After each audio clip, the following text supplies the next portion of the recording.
Gangsters आणि body offenders जे होते ऑन रेकॉर्ड, त्यांना आज जे ड्रग पेडलर्स आणि NDPSचे ज्यांच्यावर गुन्हा दाखल आहे किंवा आर्म्स ॲक्टचे फायर आर्म्स 325 आर्म्स ॲक्टचे ज्यांच्या विरुद्ध गुन्हा दाखल झालेले आहे असे आरोपींना बोलवण्यात आलेले आहे किंवा काल बोलवण्यात आला होता। त्याचे मुख्य उद्देश आहे प्रोॲक्टिव्हरित्याने प्रतिबंधक उपाययोजना करून जे गुन्हेगारी वृत्ती आहे त्याच्यावर पूर्णपणे नियंत्रण आणण्याची दृष्टिकोनातून ही सर्व कारवाई आहे। नंबर 1, डोजियर्स, सर्वांचे डोजियर्स अपडेट करणे, ते कोणासोबत उठते बैठते, काय काम करते, काय मोबाईल नंबर्स वापरते, काय फेसबुक ID, इंस्टाग्राम ID, काही सोशल मीडियाचे इतर पोस्ट, जे काही विषय त्यांच्याबद्दल आहे, कोणता गाडी वापरते, सर्व डिटेल्स अद्यावत करण्याची दृष्टिकोनातून ही करण्यात आली होती। तसेच त्यांना स्पष्ट सूचना देण्यात आला होता की कोणताही क्रिमिनल ॲक्टिव्हिटीवर किंवा क्रिमिनल ॲक्टिव्हिटी आणि क्राईमला ग्लोरिफाय करण्याच्या दृष्टिकोनातून कोणताही प्रयत्न झाला किंवा काही ट्रेडर्स असतील, काही इंडिव्हिज्युअल्स असतील ज्यांच्याकडून प्रोटेक्शन मनी किंवा काही खंडणीचे प्रकार कोणी घेण्याचे प्रयत्न करत असतील, अत्यंत गंभीररीत्याने कारवाई पोलीस दलांकडून करण्यात येईल याची योग्य समज त्यांना देण्यात आलेली आहे। तसेच आमचे पोलीस अधिकारी कर्मचारी प्रत्यक्ष त्यांना फेसनी ओळखू शकतील याचे पण ही मोहीमचे उद्देश होते। आज परत NDPS मध्ये ड्रग फ्री पुणे हे आमच्यासाठी प्राधान्याचे विषय राहणार आहे।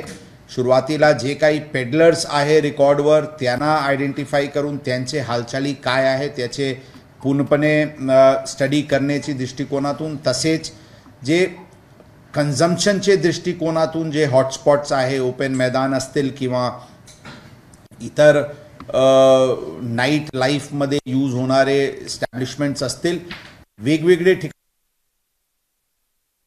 आलेली आहे। फायर आर्म्स हे जे एक अत्यंत गंभीर प्रकार है, ते फायर आर्म्सचे पूर्ण रॅकेट, कुठून वेपन आणते, कोणाला सप्लाय करते, कोण कोण त्यांचे अपवर्ड आणि डाऊनवर्ड लिंकेजेस जे प्रत्येक आर्म्सचे केसेसमध्ये आहे त्याचे पण बारकाईने स्टडी करण्याची दृष्टिकोनातून ही 2 दिवसापासून मोहीम चालू आहे। शेवटी उद्या कोणाला बोलवण्यात येईल त्याबद्दल आत्ता टिप्पणी करणे काही योग्य होणार नाही, परंतु ज्या व्हर्टिकल्स आहे क्राईमचे दृष्टिकोनातून सर्व व्हर्टिकल्सवर आमचे लक्ष आहे आणि प्रोॲक्टिव्हरित्याने फक्त रिॲक्टिव्ह ॲक्शन की गुन्हा झाला, आरोपी अटक केले आणि आरोपीला कोर्टात प्रोड्यूस केले आणि आरोपीला जेल रवाना केले, नंतर त्यांना बेल होईल, परत ते गुन्हा करतील, त्याचे व्यतिरिक्त प्रोॲक्टिव्हरित्याने आमच्याकडून क्राईम प्रिव्हेन्शनसाठी आणि क्रिमिनल्स आयडेंटिफाय करण्याची दृष्टिकोनातून ही सर्व मोहीम सुरू करण्यात आलेली आहे। आजचा काउंट सांगता येईल आज किती?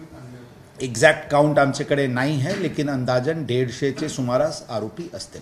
सर, साधारणपणे असे जे गुन्हेगार असतात तर त्यांना कुठनं तरी अभय किंवा पाठबळ मिळत असतं, खास करून राजकीय क्षेत्रातून, आणि येणारा काळ हा निवडणुकांचा काळ असणार आहे। आपण बऱ्याचदा पाहतो की हे लोक त्यांच्या जवळ जाण्याचा प्रयत्न करतात, हे जरी खरं असलं की त्या लोकांना हे लोक जवळ हवे असतात। अशा परिस्थितीमध्ये ही सांगणे चुकीचे राहणार की त्यांना काही पाठबळ मिळत असते। प्रत्येक बरेचसे लोकांना त्यांचे एक्झॅक्टली काय डबल फेस आहे, एक्झॅक्टली काय क्रिमिनल ॲक्टिव्हिटी करतात, काय ते प्रोजेक्ट करतात, ते वेगवेगळे असू शकते। तर त्या म्हणणे की त्यांना राजकीय पाठबळ आहे हे सांगणे उचित होणार नाही। पोलिसांच्या दृष्टिकोनातून जे रेकॉर्डवर क्रिमिनल्स आहे आणि जे ॲक्टिव्हिटी त्यांचे दिसून येत आहे, जे खरे जुने काळात क्रिमिनल रेकॉर्ड असतील आणि आज ते चांगला ते मेनस्ट्रीममध्ये येण्याची प्रयत्न करत असतील, त्यांना पोलिसांचे पूर्ण पाठबळ राहतील, त्यामध्ये काही शंका नाही आहे। परंतु कोणी क्रिमिनल ॲक्टिव्हिटी करत असतील तर नक्कीच पोलिसांची दणका त्यांना, पोलीसपेक्षा कायद्याची दणका त्यांना राहणारच आहे। सर, सोशल मीडियावर रील स्टार्स काही बघायला मिळतात, त्याच्यातून गुन्हेगारी प्रवृत्ती पाहायला मिळते, दहशत पसरवण्याचा प्रयत्न केला जातो, या स्पेसिफिक विषयात काय नेमकी कारवाई केली जाणार? ऑलरेडी मी सांगितले होते, आम्ही सोशल मीडियावर पेट्रोलिंग इंटेन्सिफाय केलेले आहे। Joint team cyber police station आणि या जे काही अशा पुणे 302, पुणे 307 किंवा इतर इतर टोलीचे नावावर जे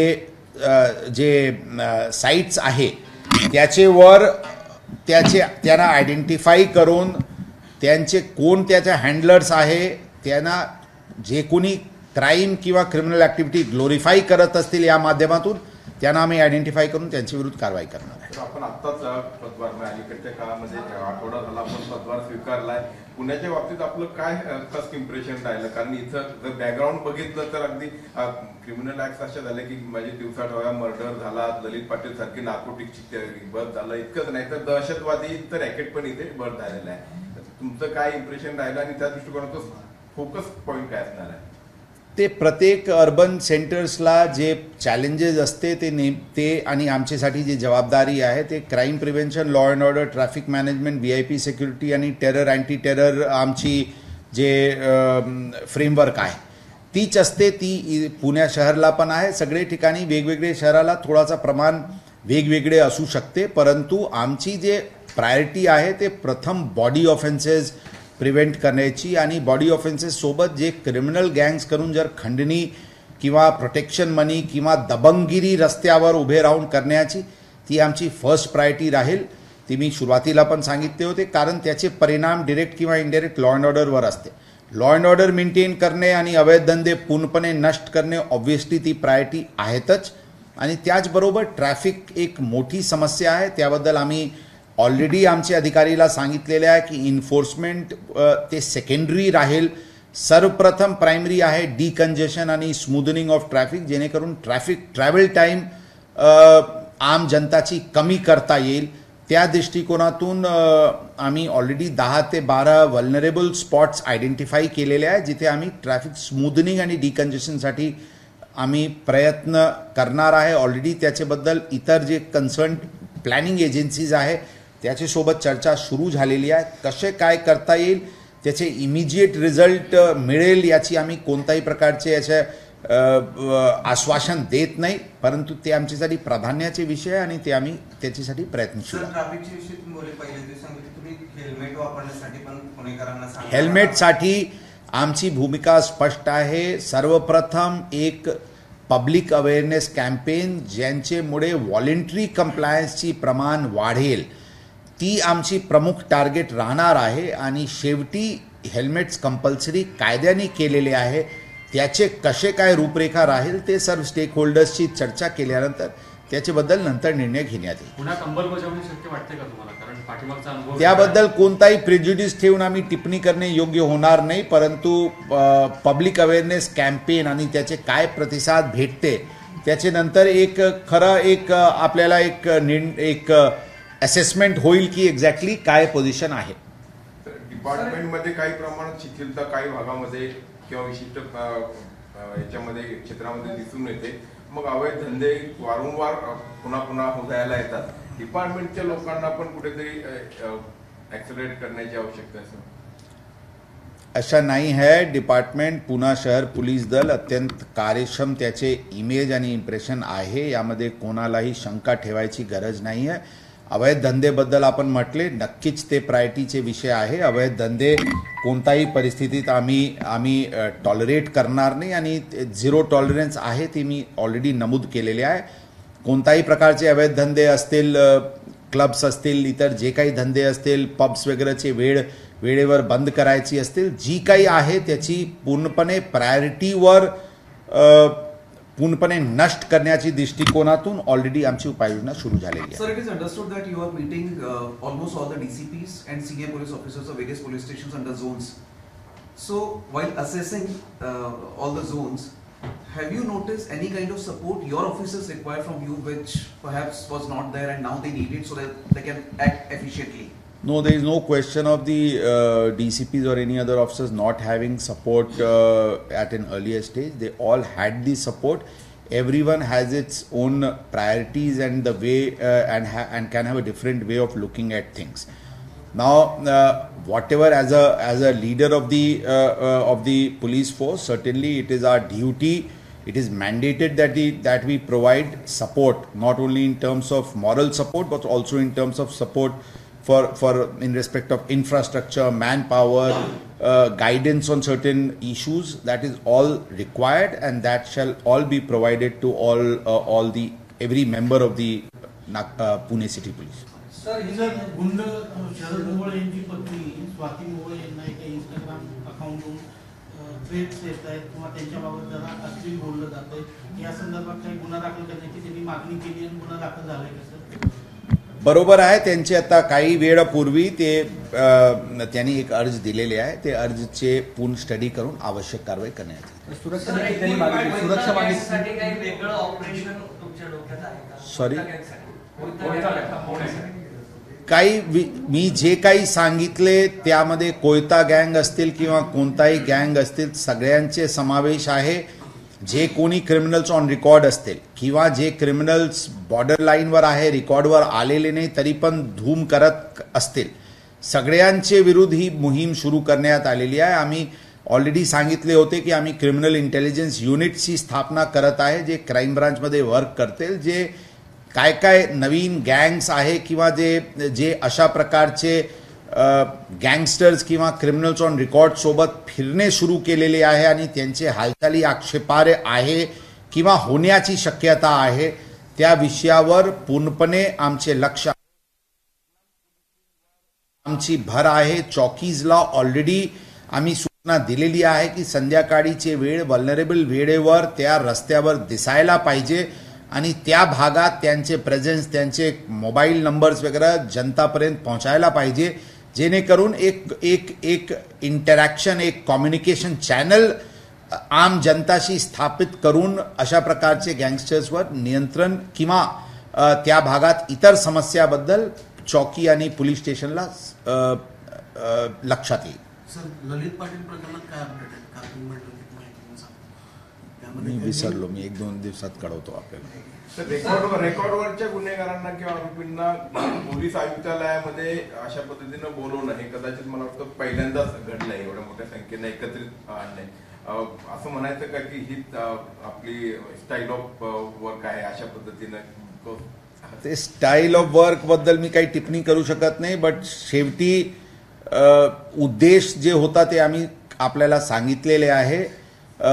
याचेमुळे जर आमचे खालचे अधिकारी आणि कर्मचारीला बल मिळत असतील तर एक चांगली गोष्ट आहे. शेवटी कधी कधी बल त्यांना स्ट्रेंथ देण्याची गरज असते, तर त्याप्रमाणे पण आपण ते बघू शकतो. अभी कुछ दिनों में जब से आपने एक्शन लेना शुरू किया है, पुलिस स्टेशन लेवल पे जो रेस्टोरेंट्स है, बार्स है, उनका मीटिंग करवाया है पुलिस स्टेशन, लेकिन इसमें ऐसा देखा जा रहा है कि जो बड़े होटल्स हैं वहाँ पे कार्रवाई नहीं हो रही है, इनको तंगी दी जा रही है. जो छोटे रेस्टोरेंट्स हैं, तो इसमें क्या कहीं डिफरेंशियल ट्रीटमेंट आप देखिए, 1:30 लास्ट लिकर सर्विस का टाइम है. 1:30 जो टाइम है वो सैक्रोसैंक्ट है, उसका किसी प्रकार का वो नेगोशिएबल नहीं हो सकता है. और जो भी अभी हम ऑलरेडी सूचना दी जा रही है, जिसको जो भी 1:30 के बाद दिखेगा उसके ऊपर उस वायलेशन के बारे में कार्रवाई तो होगी, उसकी लाइसेंस कैंसिलेशन करने की और एस्टैब्लिशमेंट परमानेंट क्लोजर करने की भी एक्शन ली जाएगी. इसमें कोई डिफरेंशियल ट्रीटमेंट का प्रश्न ही नहीं है, और जो भी इस प्रकार की वायलेशन नजर आएगी उनके ऊपर बहुत कड़क कार्रवाई की जाएगी. कार्रवाई जो है हुक्का के बारे में क्या स्टैंड है? हुक्का के बारे में जो कोटपा एक्ट है उसके तहत जो भी परमिसिबल है वो परमिट रहेगी. फॉर एग्जाम्पल, हर्बल हुक्का एक पब्लिक प्लेस पे अलाउड होता है, उसके अलावा किसी प्रकार का हुक्का अलाउड नहीं होता है. कोई अगर हर्बल हुक्का के नाम पे दूसरा हुक्का का प्रयोग अगर पब्लिक प्लेस पे कर रहा है तो उसके ऊपर कार्रवाई होगी. सर, पिछले 2-3 दिन से पुणे मीडिया ने हेलमेट को लेके कुछ ऐसे वीडियोस या इमेजेस भी लगाए हैं जिसमें ट्रैफिक पुलिस के ही लोग या पुलिस के लोग विदाउट हेलमेट ड्राइव करते हुए दिख रहे हैं. इस पर आपकी क्या प्रतिक्रिया है? हम जैसे आम जनता, उसके साथ साथ हम अपने लोगों को पहले मैंडेटरी कर रहे हैं और उनको हम मन परिवर्तन करने की कोशिश कर रहे हैं कि हेलमेट पहनना अनिवार्य है. और विशेष करके यूनिफॉर्म्ड पुलिस में सर्विस में इस प्रकार की वायलेशन उचित नहीं है और इसके बारे में भी एक कुछ समय के बाद उनके ऊपर भी डिपार्टमेंटल एक्शन की जा सकती है। सर पुणे यूनिवर्सिटी ललित कला की जा रही हैं उस पर सर आपको क्या लगता है क्या इफेक्ट होने वाला है? मैं फर्स्ट पार्ट सुना नहीं। सर 2 दिन से आरोपियों की परेड ली जा रही है, उस पर आपका क्या कहना है? ती झाला नहीं। जो क्रिमिनल्स शहर में हैं रिकॉर्ड पे, उनको चाहे वो गैंगस्टर्स हों, बॉडी ऑफेंडर्स हों या फिर ड्रग पेडलर्स हों या फायर आर्म्स के पुराने एक्यूज्ड हों, उनको बुला करके उनकी डोजियर्स अपडेट की जा रही है और सूचना स्पष्ट है कि किसी प्रकार की क्रिमिनल एक्ट अगर उनके तरफ से होगी तो बहुत ही स्ट्रिक्ट और एग्जेम्पलरी लीगल एक्शन उनके विरुद्ध लिया जाएगा। ये मैसेज उनके तक पहुंचाने, ये इस पूरी मुहिम की मुख्य उद्देश्य थी। एबीपी माझा, उघडा डोळे बघा नीट।